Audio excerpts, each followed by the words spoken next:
Assalamualaikum warahmatullahi wabarakatuh. Perkenalkan kami dari kelompok 14 ingin mempresentasikan hasil dari kami berdua.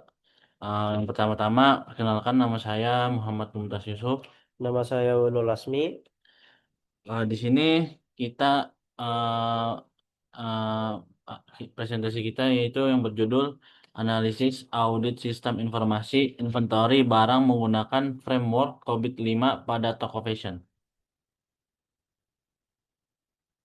Ya.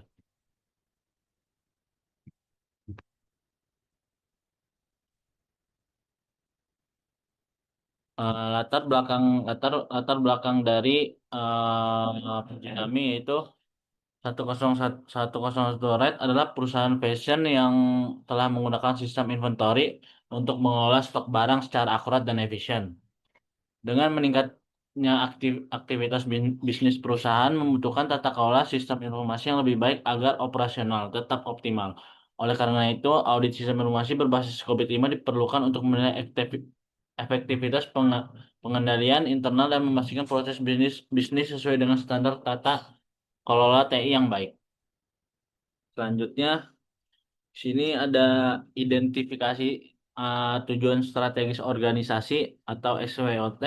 Pertama ada strengths atau kekuatan, sudah memiliki sistem informasi inventory yang terintegrasi. Proses bisnis cukup jelas pada bagian inventory. Yang kedua ada weakness atau kelemahan, masih terjadi ketidaksesuaian data dalam proses penerimaan atau pengeluaran barang. Yang kedua adanya bug pada sistem yang mengganggu operasional. Selanjutnya ad- selanjutnya ada opportunities atau peluang, yaitu digitalisasi bisnis fashion memberi peluang untuk peningkatan efisiensi teknologi audit dan monitoring TI seperti COVID-5, memudahkan perbaikan sistem. Yang terakhir ada threats, ancaman, yaitu persaingan industri fashion yang ketat. Yang kedua, ketergantungan pada sistem jika terjadi masalah operasional dapat terganggu.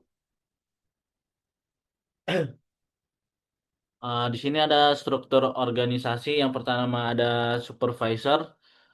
Supervisor itu bertugas untuk mengawasi seluruh proses inventory. Yang kedua ada staff IT. Staff IT itu bertanggung jawab mengelola dan memelihara sistem inventory. Yang ketiga ada staf marketing, yaitu menganalisis ketersediaan produk untuk mendukung strategi pemasaran. Yang keempat ada staf gudang, mengoperasikan sistem inventory secara langsung, mencatat barang masuk dan keluar. Di sini ada peta enterprise goal. Buru-buru apa? Yang pertama ada bagian di finansial, yaitu ad- ada stakeholder value of business investment. Penjelasannya, intinya adalah bagaimana investasi investasi yang kita lakukan memberikan nilai balik ke pemilik modal. Yang kedua ada portfolio of competitive product and service. Yaitu gimana kita ingin punya produk yang kompetitif di pasar.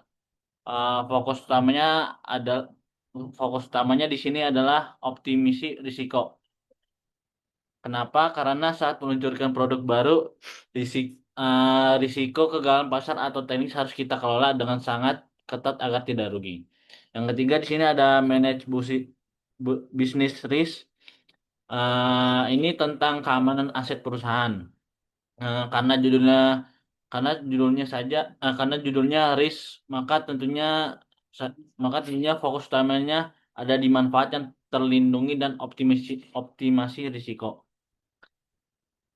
Yang keempat ada compliance with external laws and regulation, yaitu kepatuhan kepada hukum. Ini masuk ke optimasi risiko, yaitu P sebagai prioritas utama. Misalkan kalau kita melanggar hukum, risikonya bukan cuma denda, tapi bisa operasional kita berhenti. Yang ke yang kelima ada financial transparency. Fokus utamanya yaitu pada benefit realization dengan laporan yang transparan. Kita bisa melihat dengan jelas mana investasi yang benar benar menghasilkan, mana yang tidak. Yang terakhir ada customer orient bagian customer, yaitu customer oriented service culture. Eh, Fokus kita adalah membangun budaya layanan yang berorientasi pada pelanggan. Kalau pelanggan puas karena layanan kita bagus, maka keuntungan bisnis akan datang dengan sendirinya. Selanjutnya di sini ada peta IT relate. Yang pertama ada bagian bagian alignment of IT and business strategi, yaitu memastikan apa yang dikerjakan tim IT sejalan dengan visi perusahaan. Kenapa penting supaya investasi teknologi tidak tidak dan benar tidak dan tidak mubazir dan benar-benar membantu perusahaan mencapai targetnya. Yang kedua, sini ada IT complaints and support for business complaints, yaitu uh, menjamin sistem IT itu kayak patuh pada hukum dan regulasi. Kenapa di sini benefit benefit realizationnya dan risk optimal P? Karena agar perusahaan terhindar dari denda hukum dan menjaga reputasi di mata publik. Yang ketiga ada commitment of executive management IT related decision, yaitu eh, eh, bos bos-bos besar harus peduli dan terlibat dalam keputusan IT. Di sini ada primary bagian benefit dan risk optimization.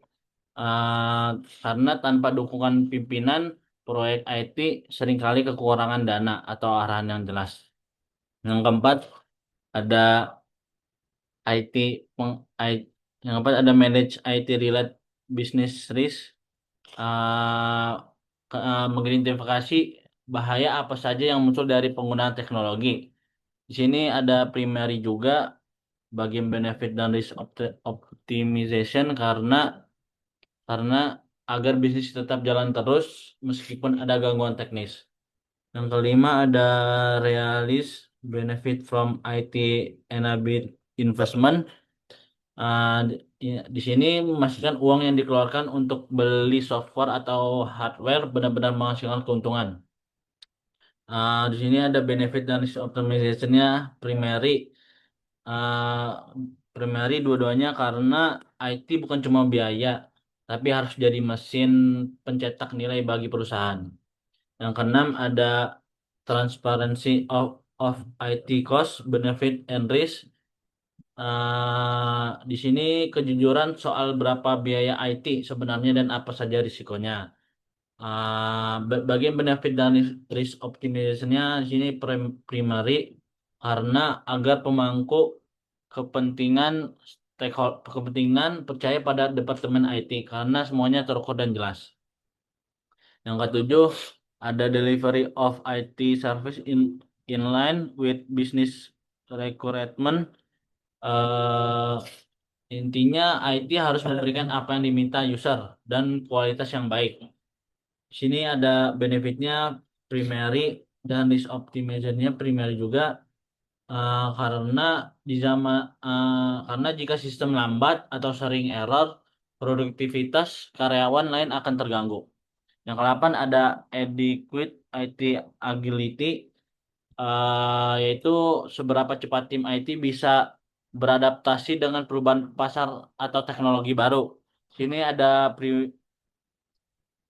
primary bagian benefit dan risk optimization-nya secondary. Ya, karena di zaman sekarang perusahaan yang IT-nya lambat lambat beradaptasi akan kalah saing. Yang terakhir ada security, security of information processing and application, yaitu menjaga data jangan sampai bocor atau diretas. Di sini ada benefitnya yaitu primary dan risk optimization-nya secondary, karena ini adalah benteng pertahanan terakhir untuk melindungi aset digital perusahaan. Selanjutnya, oh ya, yang terakhir ada optimization of IT asset, research and capabilities. Sini yaitu memaksimalkan apa yang sudah kita punya. Di sini benefit sama risk optimization-nya primary dan secondary, yaitu karena agar kita tidak terus-menerus beli barang baru, padahal yang lama masih bisa dioptimalkan.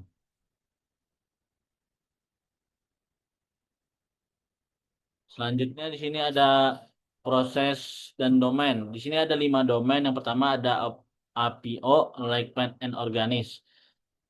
APO itu bagian otak atau perencanaan. Di sini tempatnya menyusun strategi dan dengan tujuan bisnis perusahaan. Bagian relevansinya itu, meskipun ini penting agar TI tidak jalan sendiri-sendiri, untuk audit kali ini statusnya harus hanya mendukung. Ini bukan fokus utama. Yang kedua ada BAI, Build, Acquire, and Implement. Apa itu BAI? BAI itu bagian eksekusi atau pembangunan.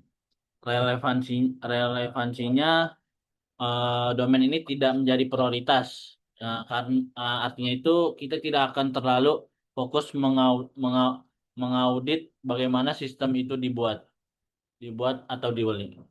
Yang ketiga ada DSS, Deliver Service and Support.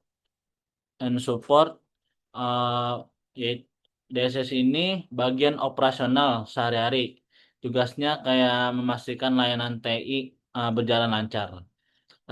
Relevansinya itu, bagian ini cukup penting karena mendukung pemantauan sistem. Yang terakhir ada MEA, Monitor, Evaluate, dan Assess. Ya, apa itu MEA? MEA itu bagian pengawasan. Di sini di sini semua kinerja TI dipantau. Dievaluasi secara berkala dan diperiksa apakah sudah sesuai aturan. Relevansinya itu fokus utamanya audit. Audit kita MEA dianggap yang paling relevan karena tugasnya memang untuk memastikan semua kontrol sudah berjalan dengan benar.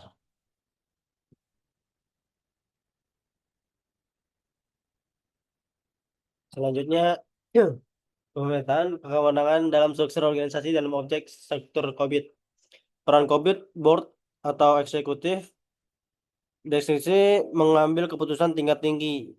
Peran proses owner menanggung jawab proses user, pengguna proses, IT function, unit yang mengelola TI, audit, assurance provide, pemeriksa kontrol. Pemetaan ke struktur 101 red.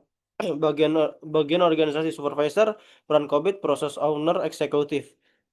Penanggung jawab atau penanggung jawab dan pengambil keputusan. Staff IT function, assurance, eksekutor, pengelola dan pengawas TI.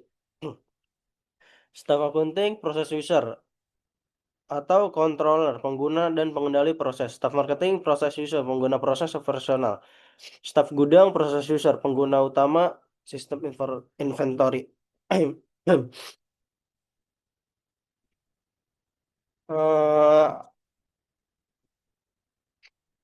Hasil pemetaan rasi tabel rasi domain MIA 02.1 monitor. Supervisor bertanggung jawab, staf IT dan staf gudang melaksanakan, staf akunting memberikan masukan, dan staf marketing hanya menerima informasi. Staf staf T staf kos MIA 02 review, supervisor sebagai penanggung jawab A. Staf IT dan gudang menjalankan proses review. akunting dikonsultasikan, dan marketing diinformasikan. MEA 02.03 kontrol. Staf IT dan gudang bertugas melaksanakan.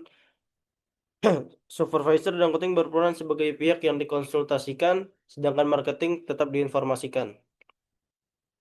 Super MEA 02.04 Identify. Supervisor bertanggung jawab penuh, staf IT dan gudang melaksanakan, akunting sebagai konsultan, marketing diinformasikan.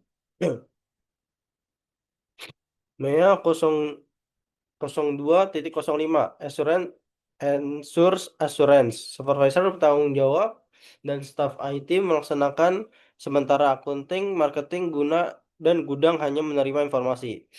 MEA 02.06 Plan. Supervisor bertanggung jawab, staf IT melaksanakan, responsible, dan akunting dikonsultasikan, dan marketing serta gudang diinformasikan. MEA 02.07 Scope. Supervisor sebagai penanggung jawab, accountable, staff IT sebagai pelaksana, responsible, akunting sebagai pihak konsultasi, dan marketing serta gudang diinformasikan. MEA 02.08 Execute.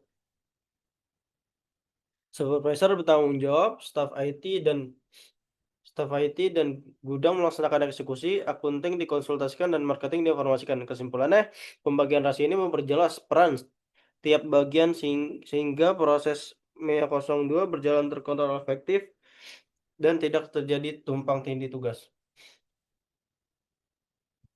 Selanjutnya, kuesioner rasi pada manajemen praktis terpilih. Tabel ini menjelaskan subproses pada domain MIA 02 yang berfokus pada pengawasan dan evaluasi pengendalian internal. MIA 02.01 memantau pengendalian internal. MIA 02.02 meninjau aktivitas kontrol proses bisnis. MIA 0203 melakukan penilaian mandiri kontrol. MEA 0204 mengidentifikasi dan melaporkan kelemahan kontrol. MEA 0205 memastikan assurance provider independen dan kompeten. MEA 02.08 perencanaan penentuan ruang lingkup dan pelaksanaan assurance. Kesimpulannya, subproses MEA 02 memastikan kontrol internal berjalan efektif dan transparan dan berkelanjutan. Di sini ada kuesioner relasi pada manajemen praktis terpilih. Subdomain MEA 0201 monitor internal control. Proses pemantauan dan pengendalian internal sudah berjalan dengan baik di level titik established proses, namun masih perlu peningkatan pengukuran agar mencapai level 4. MEA 02.02 review business access control effectiveness. Evaluasi efektivitas kontrol proses bisnis berada pada level 3.38, menunjukkan proses yang diterapkan konsisten konsisten tetapi belum sepenuhnya struktur. MEA 0203 perform control self assessment, pelaksanaan penilaian mandiri pengendalian internal berada di level 3.4. Artinya proses sudah berjalan terdokumentasi namun belum optimal secara prediktif. MEA 0204 identify dan report. Proses identifikasi, pelaporan, pengendalian berada di level 3.29. Masih memerlukan perbaikan pada ketepatan pelaporan tidak lanjut. MEA 0205 ensure assurance provider are independent and qualified. Menunjukkan nilai 3,5 proses sudah kuat dalam memastikan independensi dan kompetensi pihak asuransi, namun perlu standarisasi pengukuran yang lebih konsisten. MEA 02.6 Plan Assurance dengan nilai 3,53, subdomain ini sudah mencapai level 4 predictable process. Artinya perencanaan asuransi telah struktur dan terkontrol. BA 0 BA 0207 Scope Assurance berada pada level 3,48. Ruang lingkup assurance sudah jenis dan diterapkan, tetapi masih perlu penguatan dalam pengendalian berkelanjutan. BA 0208 Execute Assurance Intuitive memiliki nilai 3,6 dan telah mencapai level 4, menunjukkan pelaksanaan inisiatif asuransi sudah berjalan stabil dapat diprediksi. Nilai rata-rata 3,43 menandakan organisasi secara umum berada pada level 3. Established proses dengan target peningkatan ke level 4. Kesimpulan,